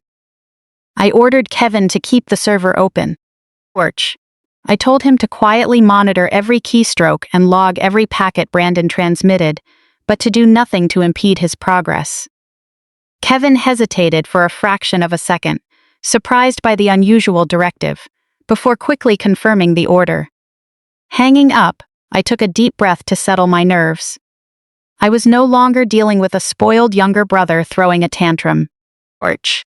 I was facing an active corporate criminal attempting to steal nearly $1 million in business assets.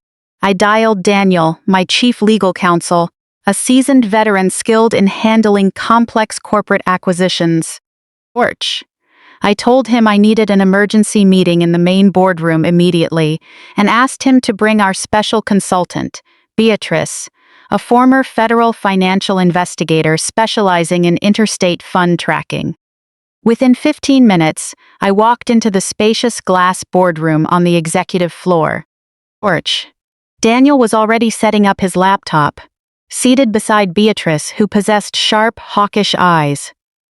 I projected the intercepted emails and live server logs onto the massive display screen at the end of the conference table. I walked them through every step Brandon was attempting to execute. Orch. I explained that he had signed legally binding equity transfer documents, meaning he was actively negotiating to sell assets he no longer had any legal right to touch.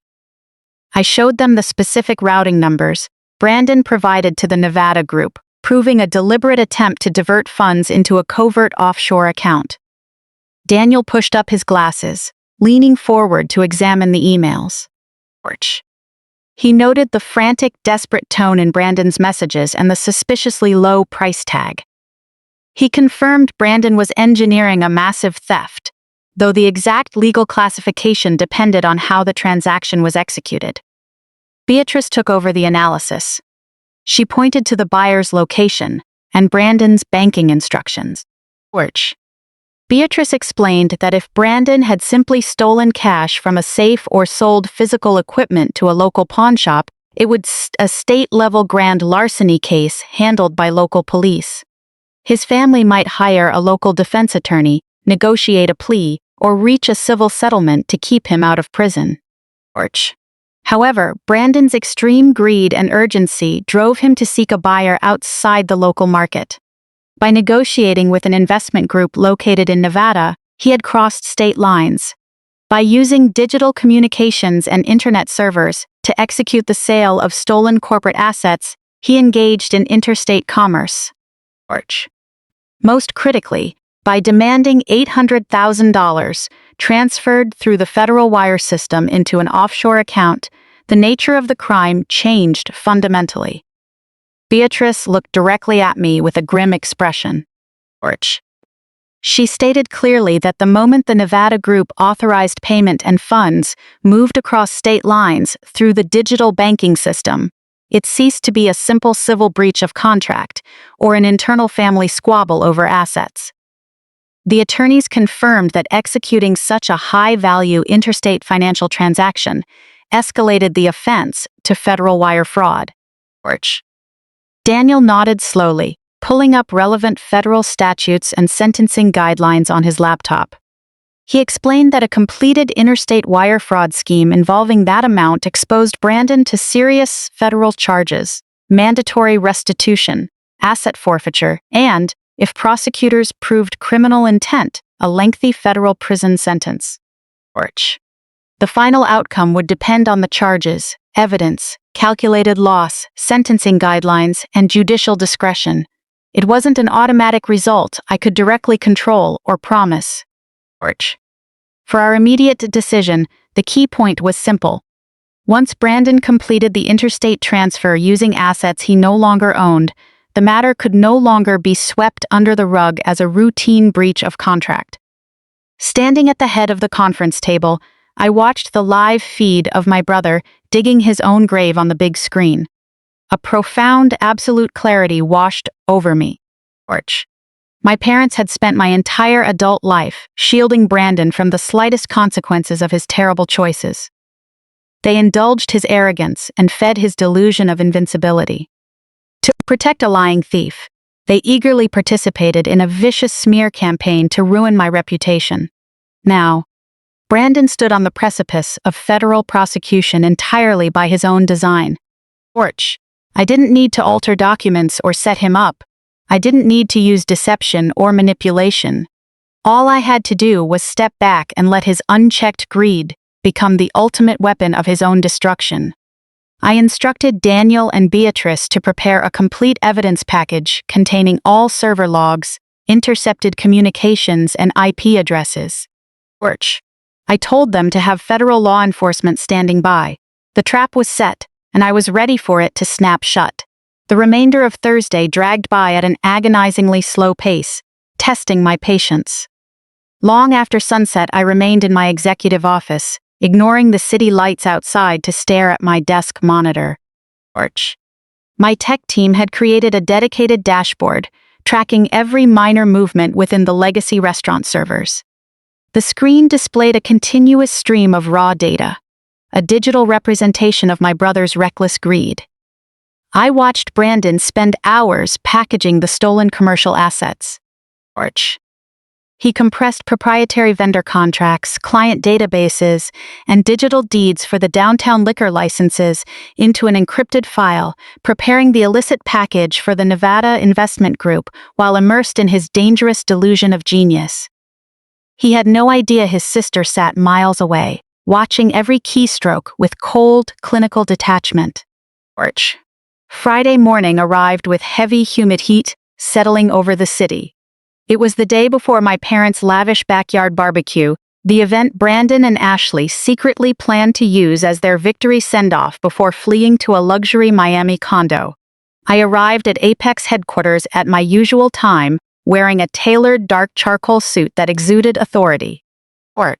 Walking through the bustling lobby, I nodded to staff without betraying any internal turmoil.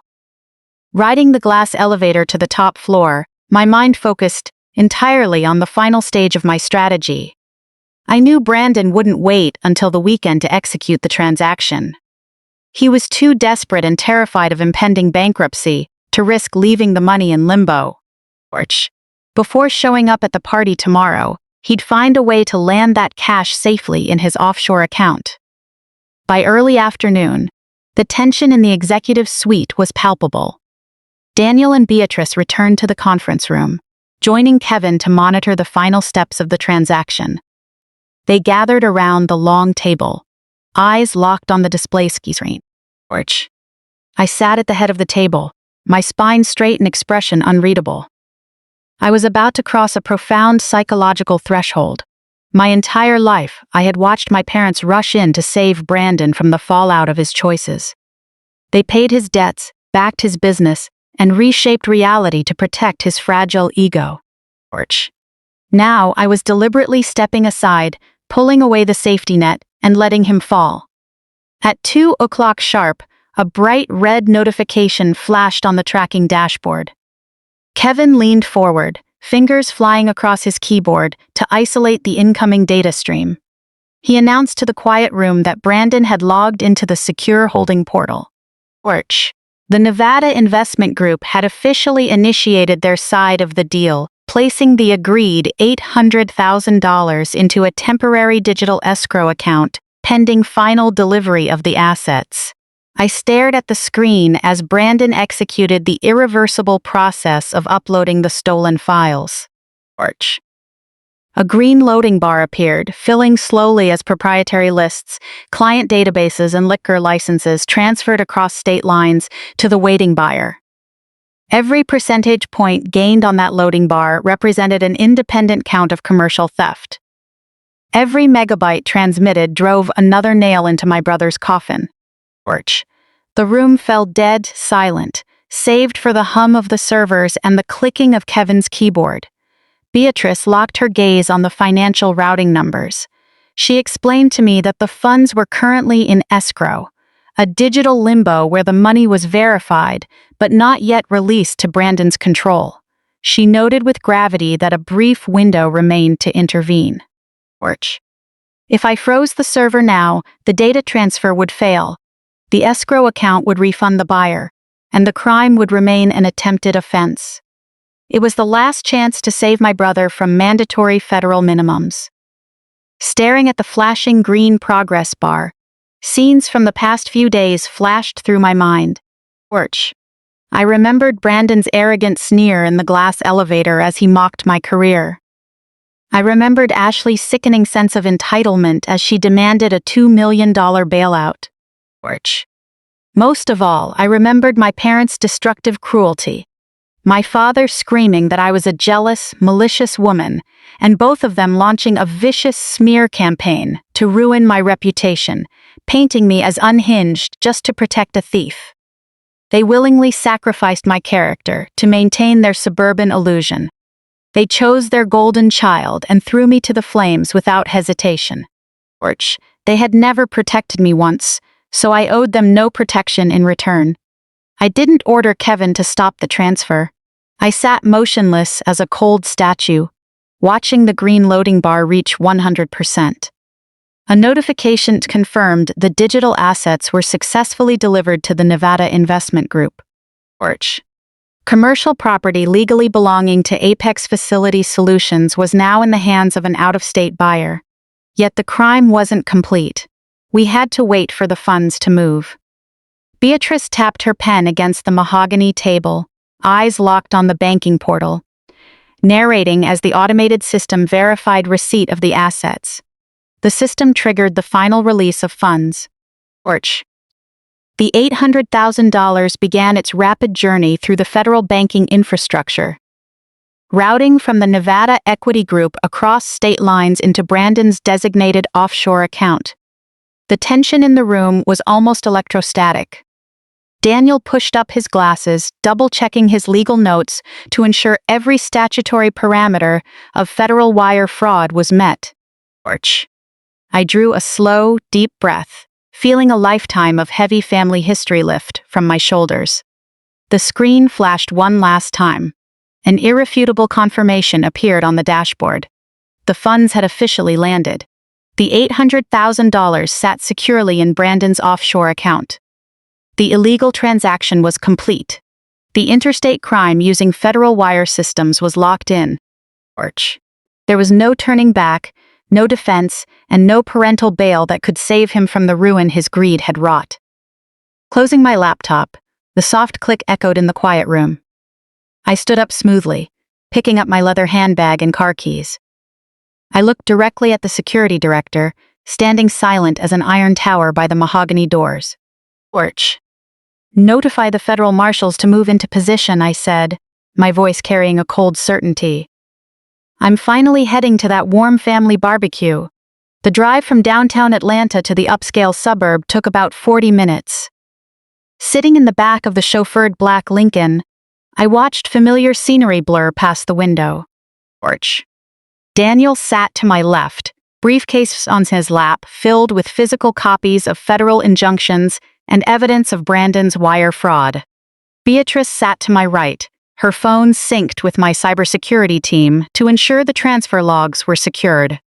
The humid Georgia heat pressed against the glass, but inside the vehicle, the atmosphere remained controlled. My whole life, driving to my parents' home brought deep anxiety. But today, that anxiety was gone, replaced by the profound calm of a hunter closing in. I arrived as the Chief Executive Officer of Apex Facility Solutions, here to pull the net tight. The car turned into the upscale neighborhood, gliding past manicured lawns. My parents' home sat at the end of a quiet cul-de-sac, looking like a picture-perfect fortress of middle-class success. A brick colonial with a circular driveway and lush landscaping my mother spent thousands to maintain. Today, that driveway was packed with luxury vehicles. Valet attendants in crisp white shirts hurried to park cars for dozens of arriving guests. Brandon was pinned to the ground, desperately insisting the assets were his, and screaming that I had framed him into signing the equity agreement. Daniel handed the agents a notarized copy of the executed transfer agreement, alongside intact server login records. The agents separated the key parties to prevent the hysterical shouting from continuing. One agent instructed the Nevada Group's representative to stay put and preserve their electronic devices. Another briefly verified the documentation with Daniel, while a third kept the gathered crowd far back from Brandon. This methodical procedure terrified my family far more than shouting ever could. It wasn't a family squabble they could win by raising their voices. Every statement they made was immediately checked against a legal document, a precise timestamp, or an irrefutable witness. Brandon screamed for Thomas to call the family lawyer.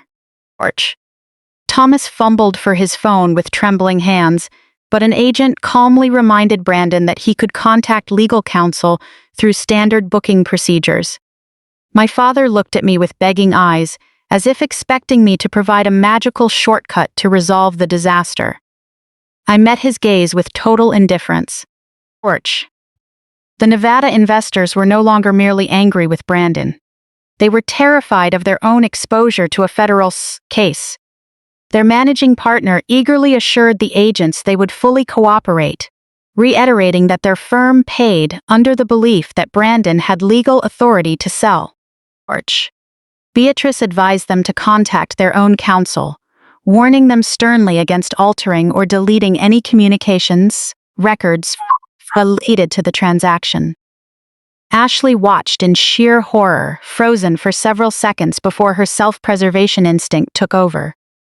She yanked herself away from Brandon, loudly declaring to the agents that she knew nothing about his business deals. She shrieked that he had lied to her from the beginning, claiming she thought the $800,000 came from a legitimate asset sale, and that her moving plans were based solely on her husband's promises of financial freedom. Brandon turned his head, hands cuffed behind his back, roaring, "Ashley, shut up!" She ignored him entirely, pointing at Brandon in front of the federal agents and screaming that the deal was entirely his idea. An agent approached Ashley holding a folder containing copies of the receiving account records and signature cards. He asked coldly if the signature beside her printed name was hers. The confidence drained from Ashley's face. She stammered that Brandon often put documents in front of her to sign without her reading them closely. The agent pressed her again, asking if it was her signature. After a long, suffocating pause, she finally broke down and admitted it was. The agent explained that the offshore account receiving the disputed funds listed her as a co-signatory and authorized participant. Furthermore, the investigation included records showing corporate funds had been used directly for personal expenses linked to her luxury SUV and country club membership. He made it clear that while formal guilt wouldn't be determined in the yard, her claim of total detachment from the financial structure was shattered by the documents. Ashley burst into hysterical tears, sobbing that Brandon controlled all the money and that she was just a supportive wife. The agent informed her coldly that she'd have the opportunity to provide a formal statement with an attorney present, then notified her she was being detained for questioning regarding her involvement in the illicit transaction and related financial activities. When the cold cuffs clamped onto her wrists, Ashley's panic twisted into fury. She hurled insults at Brandon, then at me, and finally at her parents. She hysterically ordered Linda to call people at the country club and demanded Thomas find her the best lawyer immediately. Her parents stood frozen like stone statues. The guests who had mocked the idea of a trash collector earlier now avoided my gaze. Local investors Brandon had courted scrambled to call their attorneys, while relatives who had spread smears whispered in terror about the forged mortgage documents. The malicious narrative my family spent the past week building collapsed completely in under 20 minutes. Facts, after all, required no permission to exist. Federal agents led Brandon toward the driveway. He kept looking back at our father, waiting for Thomas to fix everything even at this stage. Thomas took a weak step forward, but his trembling voice couldn't stop a federal investigation. Ashley was led away right behind Brandon, her white designer dress dragging through champagne stains on the patio. As she passed, the women she had tried so hard to impress backed away under the tent as if avoiding a plague. Not a single person stepped forward to speak for her. I stood with Daniel and Beatrice at the edge of the yard. Seeing the handcuffs brought no cheap sense of victory. The satisfaction came from a quieter truth. No one could ever claim Brandon was merely suffering a temporary setback caused by a sister's jealousy. At every crossroad, he was given choices, and he repeatedly chose deception, entitlement, and fraud involving assets he had legally surrendered. As Brandon and Ashley were led to waiting vehicles, the Nevada Group's managing partner turned to Daniel, humbly stating they would fully cooperate to legally recover their losses. Daniel replied in a professional tone that our team would address the matter through legal counsel and regulatory authorities. Civil disputes could be resolved in time, but the criminal investigation was out of my hands. Behind me, I heard my mother weeping softly. I didn't turn around immediately, knowing what would come next. With Brandon's final illusion shattered, Thomas and Linda would inevitably search for the scapegoat they always expected to absorb the damage. This time, I had no intention of stepping in. Federal marshals loaded Brandon and Ashley into the dark government vehicles parked at the end of the circular driveway. The heavy iron gates that once symbolized their middle-class pride now framed their absolute disgrace. Thomas and Linda stood petrified at the stone patio's edge, watching the scene unfold with pure terror. The lively music had died away, replaced by the chaotic rustle of wealthy guests scrambling to flee the backyard.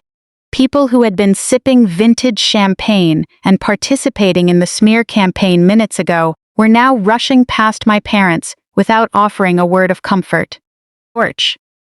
Keeping their heads down to avoid eye contact, they hurried toward their luxury cars, desperate to distance themselves from a radioactive federal fraud investigation. The illusion of a perfect family crumbled into irreparable pieces before their eyes.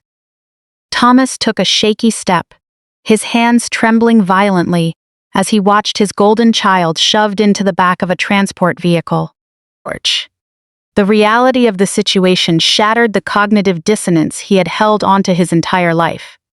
Forged mortgage papers, staggering corporate debt, and the blatant theft of company assets. It was all undeniably real.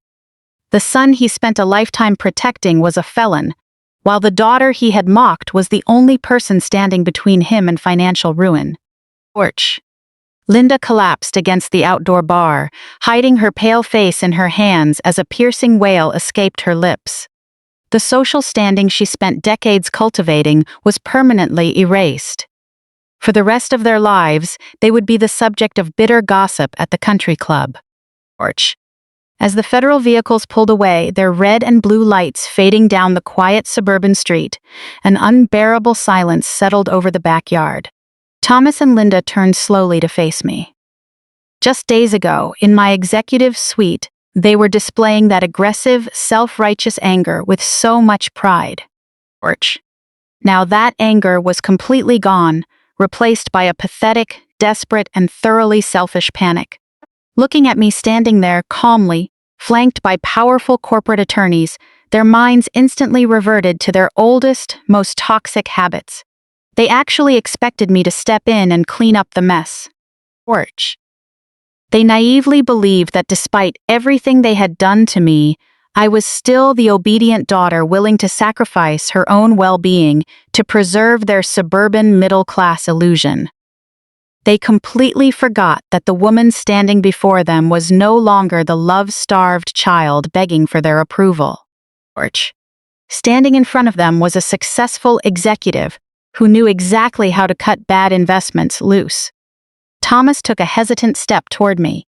His shoulders slumped in total defeat, his voice cracking with sharp, panicked desperation. He pleaded with me to call those powerful lawyers immediately and order them to find a way to halt the federal investigation. He begged me to use my corporate influence and vast wealth to drop the criminal charges against Brandon. He was still clinging to the fantasy that a felony record would ruin Brandon's bright future. He even begged me to write a check to cover whatever astronomical fines were required, just to make the whole ugly incident quietly vanish. Linda stumbled forward too, grabbing my arm, her manicured nails digging hard into the sleeve of my charcoal suit. Tears streamed down her face, ruining her expensive makeup. Sobbing hysterically, she begged me to remember that we were family, and that family must always forgive and protect one another, no matter how big the mistake. She even cried out for me to destroy the forged mortgage documents and save their beautiful house, wailing that if I let the bank throw them onto the street, they would have nowhere else to go. They were demanding that the daughter they had emotionally abused for 34 years sacrifice her sense of justice and financial security to save the very people who, just days ago, were plotting to destroy her reputation. I looked down at my mother's trembling hands, clutching my sleeve, feeling a profound sense of total emptiness. No guilt, no sadness, and not even a lingering desire for parental approval. That absolute emotional detachment brought a deep, unprecedented sense of freedom. Gently but firmly, I peeled her hands off my arm. I deliberately took a step back, drawing a clear, undeniable physical boundary between us. I looked closely at the parents who had caused me a lifetime of systematic trauma. I looked at the couple who willingly participated in a vicious smear campaign to ruin my professional reputation, who called me unhinged in front of all their wealthy friends, and who banned me from this very party simply because they thought my presence would embarrass them. I spoke, my voice completely calm, carrying the firm authority of a woman who had reclaimed her power and recognized her own worth. I reminded them of the cruel group message they had so enthusiastically supported just days earlier. Looking straight into my mother's tear-filled, fearful eyes, I told her in the clearest tone that her and Brandon's judgment of my profession was 100% correct. I reminded them that just days ago, they had banned me from this gathering. Because Ashley said, my work in waste management and logistics would make the whole party stink. I paused, letting their own arrogant malice hang heavy in the muggy summer air. Then, I delivered the final, most devastating blow. I am a top-tier waste management expert, I said, every word cutting through their final defenses like an icy blade, and today I'm taking out the trash. Thomas gasped, recoiling as if I had struck him in the face. Linda let out an ear-piercing wail of desperation, covering her face as she collapsed to the ground. But I wasn't finished. I turned to Daniel, my chief legal counsel. He silently handed me a formal legal document printed on heavy paper. Holding the document out to my father, I watched him stare at it, his hands shaking so violently. He didn't dare reach out to take it. I let go of the paper, allowing the heavy document to fall onto the nearest table, lined with white linen, right beside an abandoned glass with half-empty expensive champagne. In a cold, clinical voice, I clearly informed my parents that the paper on the table was a formal foreclosure and eviction notice. Since I had legally acquired all of Brandon's defaulted commercial debt, and because he had foolishly forged their signatures using this house as collateral, I was now the sole absolute lien holder of the property. I told them I was enforcing that lien strictly, with 0 exceptions, 0 extensions, and 0 discounts. I reminded them coldly that they had taught me from a young age to recognize the brutal realities of the world, and this was the final lesson I was returning to them. The house would be auctioned publicly to recoup the massive losses accumulated by their golden child. You have 30 days to pack your personal belongings and vacate the premises, I declared with finality. If you aren't completely gone by the end of the month, my legal team will arrive with the sheriff to forcibly remove you. Linda screamed hysterically on the ground, crying and begging me not to take her home, wailing that she had spent decades making it beautiful and perfect. I offered not a single word or shred of comfort. I simply turned my back on their desperate sobs and pleas. Walking with steady steps, I moved away from the elegant catering tents, leaving behind the parents who were finally facing the catastrophic, unavoidable consequences of their own making. I passed through the open iron gates, leaving the ruined barbecue and the tragic wreckage of their hypocritical lives behind forever. 6 months later, that barbecue felt less like a personal victory and more like the final day of a decayed past life. Complex legal proceedings couldn't be resolved in a single dramatic afternoon, but the direction of events never reversed. Brandon ultimately faced severe federal prosecution. The prosecutors held irrefutable proof, including transaction records, interstate communications, and financial logs of his attempts to sell assets after surrendering control. When the sentencing and massive restitution rulings were finalized, the image of the once arrogant young restaurateur was completely shattered. He is currently serving time in a federal prison, while the name Brandon, which he once viewed as a luxury brand, now appears primarily as a cautionary tale in legal and bankruptcy filings. Ashley moved remarkably fast to sever ties. In less than a year, she filed for divorce and spent months crying to anyone who would listen, insisting she was just another victim of Brandon's lies. However, that story couldn't erase her signatures on the account cards, nor could it wash away the embezzlement records that funded her lavish lifestyle. Attorney notices, accounting audits, and settlement demands completely replaced the country club luncheons she used to view as her lifeline. The luxury Miami oceanfront condo never existed outside the listings saved on her phone. Her luxury SUV was repossessed, and the people who once competed for her party invitations now refused to take her calls. My parents' world shifted more quietly, but far more completely. The 30-day eviction notice forced them to face a desperate reality they had put off for years. Their lawyers tried challenging everything they could, reviewing the mortgage documents, but faced with cold financial claims, they ultimately had to negotiate the exact terms of vacating the property within the framework of the law. Eventually, Thomas and Linda moved into a modest, low-cost rental apartment on the other side of Atlanta. There was no circular paved driveway, no pool, no outdoor stone kitchen, and no manicured lawn large enough for custom tents. For my mother, losing the house was painful, but losing the social status she valued above all else was worse than death. The friends who used to spend hours at her barbecues suddenly became endlessly busy. The country club acquaintances who once listened eagerly to her stories about her unhinged daughter now avoided a family tied to federal felonies. The relatives who had fueled the smear campaign grew quiet and evasive once copies of the financial records circulated through legal channels. Thomas underwent a different shift. According to the few relatives who kept in touch with both sides, He stopped calling Brandon a misunderstood businessman. He also stopped telling people that I had created the crisis. It was hardly an apology, but for the first time in his life, silence replaced his instinctive defense of his son. I never visited their rundown apartment once. That decision surprised some people who naively assumed that once the public conflict settled, I would return to my familiar old role and start fixing everyone's lives. Drawing that distance wasn't a punishment. It was a clear boundary. For years, I had conflated love with financial rescue, and patience with allowing them to run wild.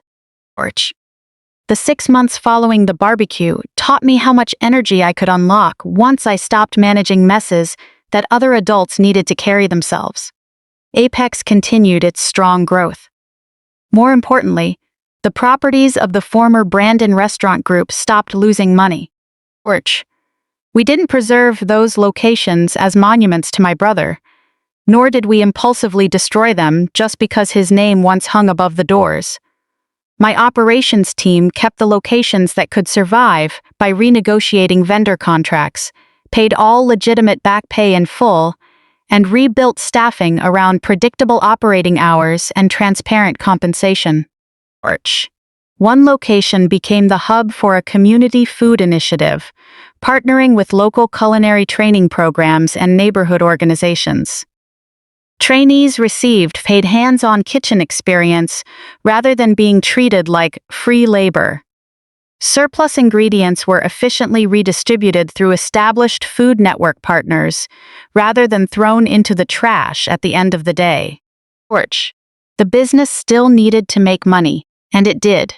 Within months, the surviving locations achieved clean accounting books, low waste rates, and employee retention levels Brandon could never reach when he was pouring money into fake success. I found a deep, personal satisfaction in that outcome. Those restaurants once symbolized every superficial vanity my family valued: image, posturing, and hollow applause. Under Apex management, they became genuinely useful. They offered reliable employment, paid vendors on time, and generated real profits instead of pretending deficits could be swept away. I didn't need my name on the building to know what I had changed. My personal life transformed completely as well. The executive penthouse was no longer a place where I stood alone, reading malicious group messages. On a warm evening 6 months after the barbecue, I opened the glass balcony doors, letting the city breeze blow through the spacious living room. A small group of true friends gathered around the kitchen island. They knew exactly what I did for a living, and they never used my net worth to decide if I deserved respect. Here, no one asked me to diminish myself to make others feel comfortable. Halfway through dinner, my phone lit up beside my glass. It was an unfamiliar number not saved in my contacts. I intended to ignore it, but seconds later, a voicemail transcript popped up. It was from my mother. In the message, she said she thought about me every day. She said the small rental apartment felt empty and that she missed having a daughter. In a humble tone, she asked if we could meet for coffee and put the past behind us. Throughout the lengthy message, she made no mention of the cruel group chat, no mention of the smear campaign aimed at ruining my reputation, no acknowledgement of calling me cold and heartless when I refused the $2 million buyout, and offered no apology for telling relatives I was unhinged.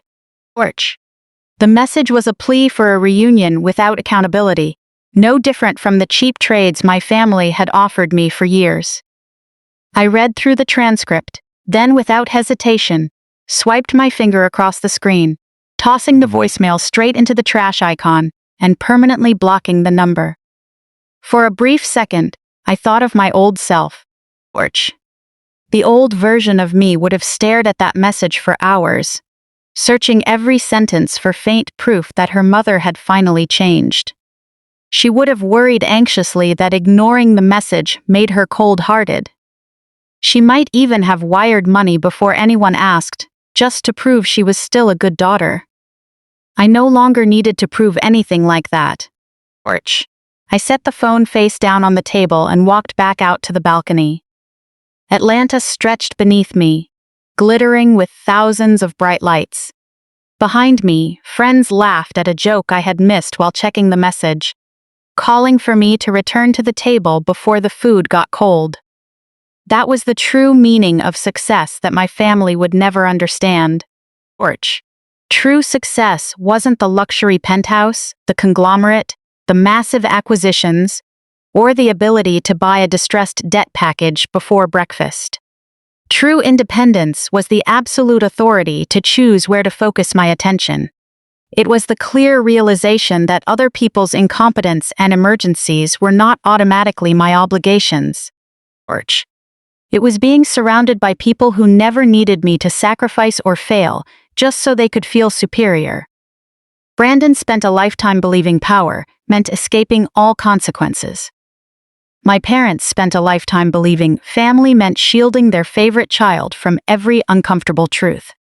Ashley spent a lifetime believing social status could replace character. 6 months later, those 3 grand illusions had burned to ash. I didn't celebrate their painful losses. I simply celebrated being free from their control. As I turned back toward my friends, the city lights reflected off the glass balcony railing.